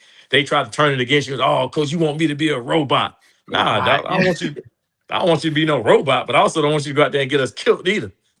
So we're gonna be smart in the way we take chances. I don't want you jumping the double move with 6 minutes left and we're up 13. All of a sudden, it's a 6-point game. Exactly. And getting them to understand that how those things change games, but getting them to take calculated risks and knowing when you can, knowing at what moments, okay, man, I can take a chance. And then knowing that the players you're playing with too, your safeties and your other guys, knowing that when you're going to take this chance, it's lined up. I looked at myself in college. There was times where I took chances, but you better know, like, my safeties knew, hey, when I was going to take that chance and when I was probably going to try to go for something. I had somebody to try to cover me to have my back. Yeah. I love it. You guys have any more questions before we let Brandon get some deserved rest before practice starts tomorrow? Nah, man, that's it, man. 8:00 tomorrow. I'm gonna let Quincy know. I don't know that he has the same hip flip. I don't know if he's got the same back pedal. See if I can just get into him a little bit before practice starts tomorrow. Hey, Quincy actually asked me today. He say, Coach, what pair of cleats should I wear tomorrow? I say, man, whatever pair you decide to wear, you better make sure all our guys have the right equipment on first before we run on that field. So you pick out your cleats. I was telling Quincy that he thought he could press me at the line. It would never happen. And I think I want to end it at talking. I don't know that I want to push him to the point where we're actually doing a one-on-one, but it was fun. I'm gonna just give you a heads up before you talk trash to him tomorrow. The dude still do workouts like he's still playing in the league. I tried to lift with him the other day, and I was like, Quincy, you got an hour-long weight room session, man. I ain't working out in no weight room for no hour no more. I'm 20 minutes. If you whatever I can't get in 20 minutes, I don't need it. I'm out.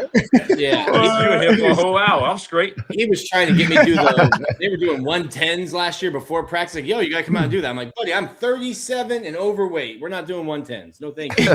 No, we don't slowed it down. Now I turned all the guys into distance runners, just so you know. Quincy had never run. He had never run, I think, more than 2 miles before he started working with me, and now I got him running 3-4 miles every morning.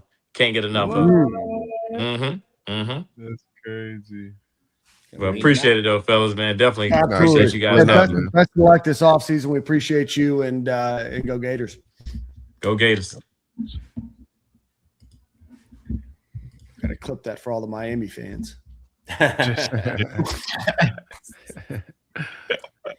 He man. yeah, he was good. I got the chance to talk to him, and I think he's pumped about the room. It was super interesting. He brought it up, which is why I brought it up then just now. I didn't know the connection with Ben Hanks. Didn't even like put it together like from the crib.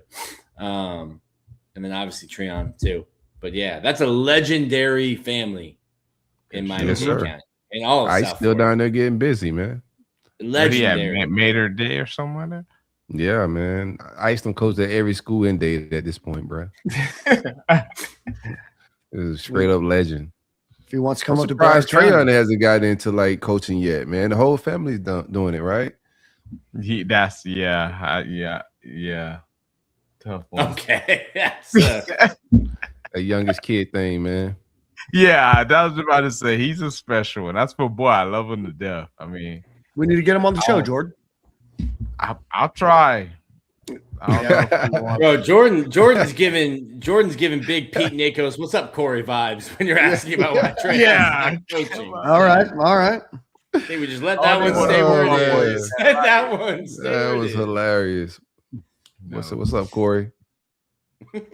Like he addressed you immediately. Like it was almost out of fear. Like, please don't call me on my shit today. I was waiting. I was like, oh, he's Really gonna say chill, hi, Nick, man. and hi, Jordan too. It was hey, Dan, Corey.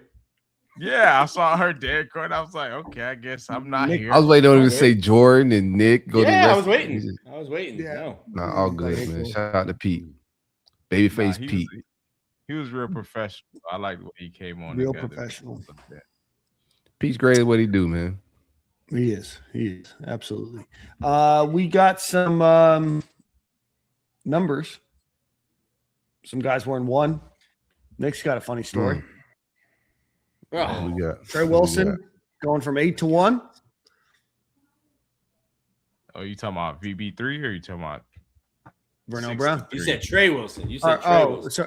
Sorry. The Trey Wilson is not on our Trey roster Wilson is number 3. I didn't know what was going on. I was like, Sorry. Vernell Brown the third goes from 8 to 1. He makes the Percy switch from freshman to sophomore year.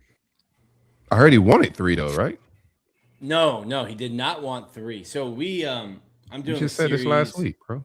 No. I'm doing a series with these Nick, guys. Nick. Somebody called you out in my group chat. Yeah. My buddy Yeah, Ross. Shout out to Ross. Thought he didn't want that number. I thought he was happy with the number that he had. He didn't. And didn't this want is a 3. time for you to come clean. This is a show where we need to, He has atone for Accountability, our man. comments. Accountability Yeah. is key, man. I'm your accountability buddy, Opening, man. okay, I'm pulling up a little picture.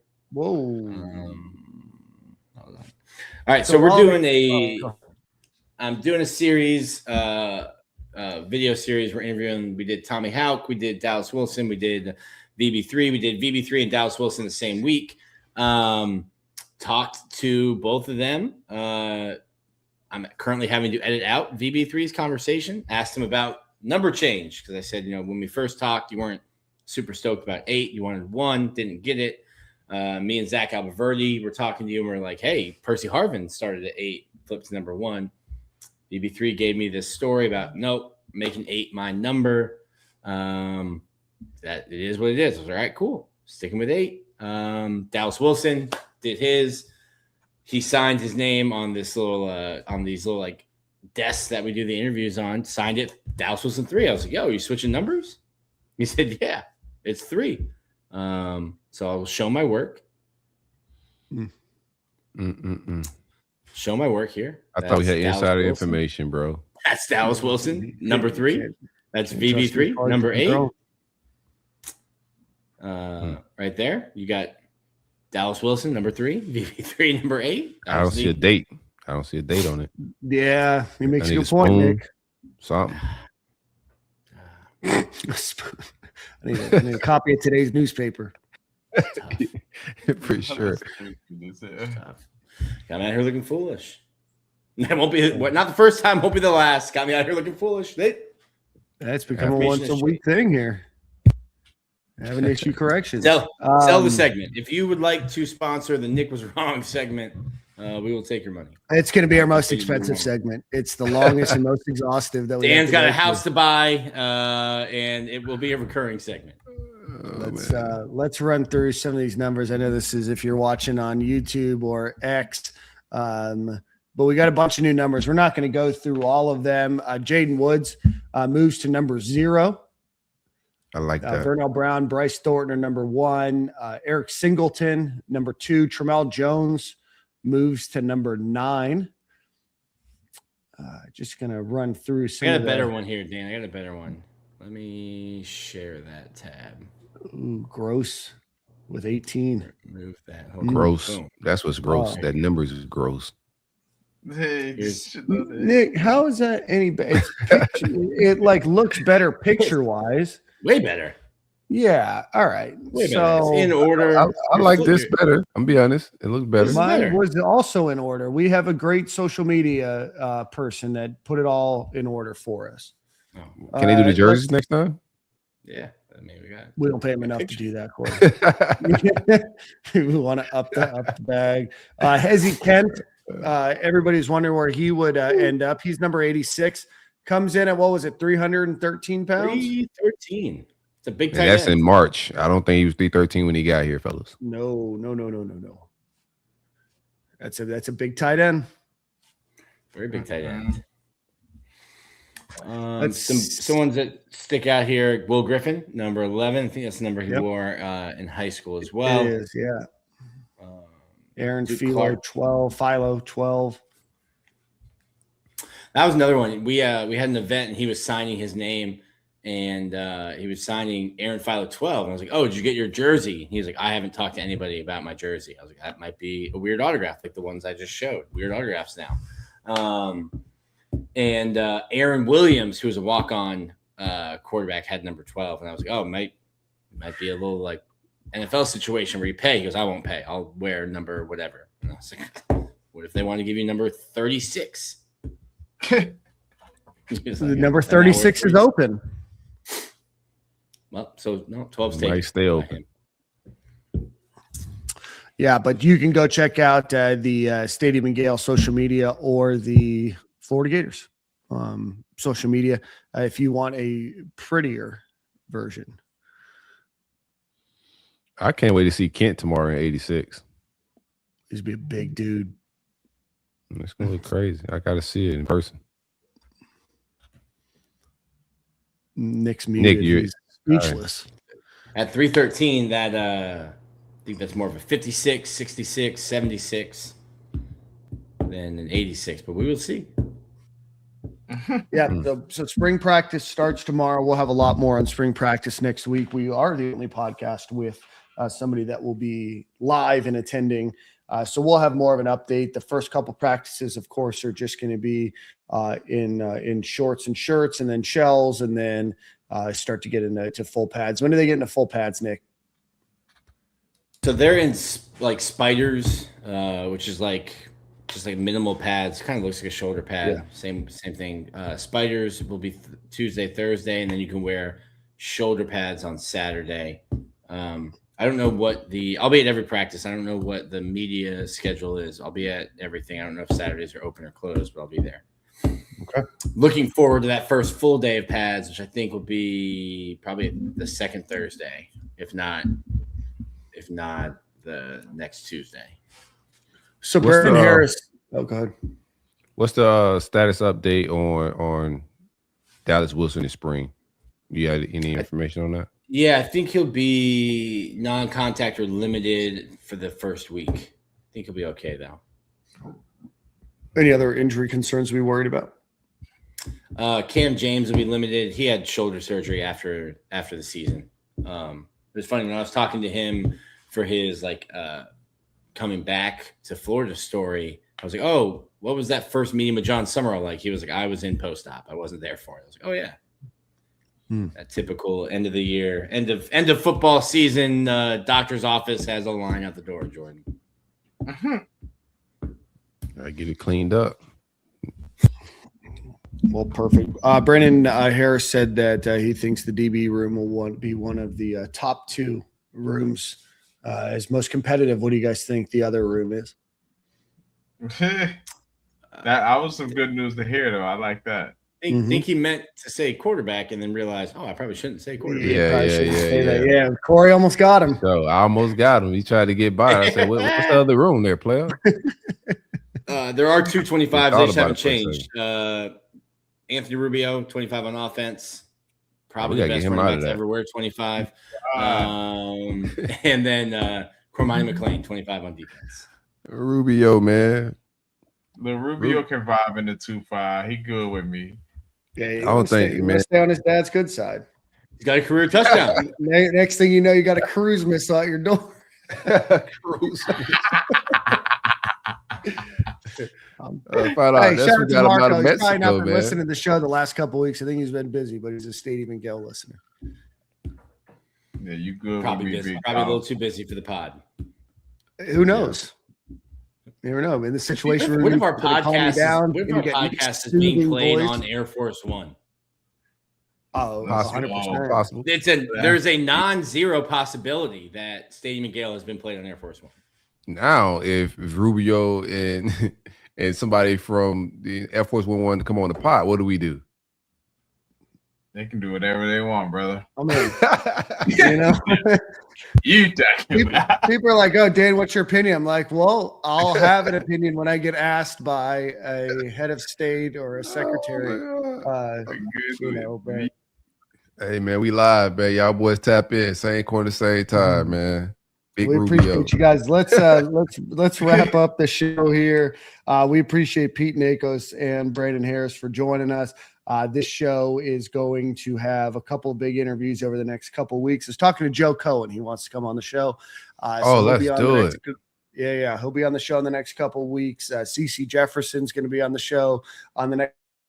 A lot of coaches and a lot of people that we have lined up after the season or after the spring, and then throughout spring practice, we'll get you guys some player interviews. So we're super excited about that. One time for our friends over at Alumni Hall, go visit alumnihall.com or go visit them in Gainesville on Archer Road, the largest selection of Florida Gators wear in all of Gainesville. So that's alumnihall.com or Alumni Hall on Archer Road.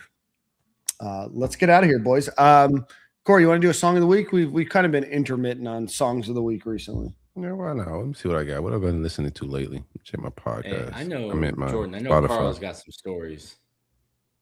Oh, Carl got a few stories for us. He may Big CC. Will he be able to tell them all? I don't know, but that's statute of limitations is gone. That's why I say I'm gonna let him rock. We've been through 4 coaches since then. Statute of limitations is gone. Yeah, I'm gonna let him rock out, but will he tell him is to be determined. I think he will, though. One of the coaches is retired now. We're so fine to tell the story. Come on, that's what I'm saying. Just have at it. He has a few though, I'm sure. Bro, I'm following him. He is going to like the corner store with his meta glasses on, saying like, "Yo, I'm gonna rob the place," and they're like, "CeCe, get out of here." And he's like, "Okay." Yeah, come on, everybody in Baker County knows who you are. You like, come on.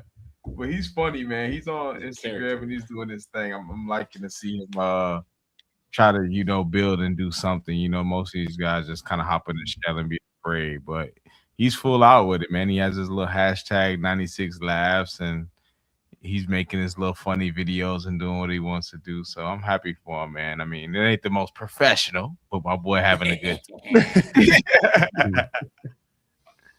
That's all that matters, man. Enjoying himself, dog. For sure, man. Be happy. Let me get Malls Monday is his name. Song is Pressure. MALZ Monday. Oh, gotcha. I spelled it like a shopping mall.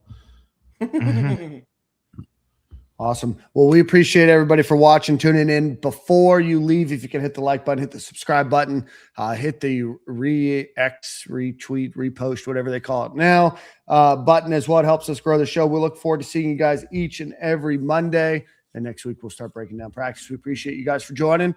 We'll see you next week.